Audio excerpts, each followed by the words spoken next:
তোর কারণে আমার থানায় আসতে হইলো কেন? আমি থানায় আসি না, থানা আমার বাসায় যায়। মন্ত্রীর সঙ্গে মিটিং, সেটা ক্যান্সেল করে আসতে হইলো আমার। কি আপনি? আপনার অনেক সাহস। সায়ন চৌধুরী, সিআইপি, আপনাদের থেকে অনেক বড় বড় হেডওয়ালা অফিসারদেরকে স্যার বাম পকেটে নিয়ে ঘোরেন। ডিআইজি পারভেজকে ফোন দাও। আসসালামু আলাইকুম স্যার, আপনার সাথে কথা বলবেন। ওয়ালাইকুম আসসালাম। আমি সরি আপনাকে ফোন করতে বাধ্য হলাম। আমি চাই একজন ওসি সাসপেন্ড হোক, এবং সেটা রাইট নাও। না, তাকে সাসপেন্ড কেন করতে হবে সেটা শুনবেন না আপনি?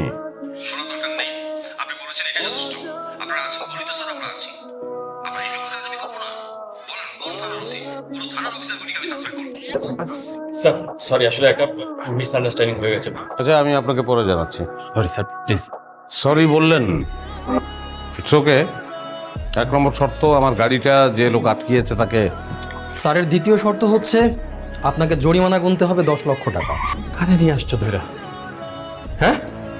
এই 10 লাখ টাকা এখন দিবে কে? কে দিবে?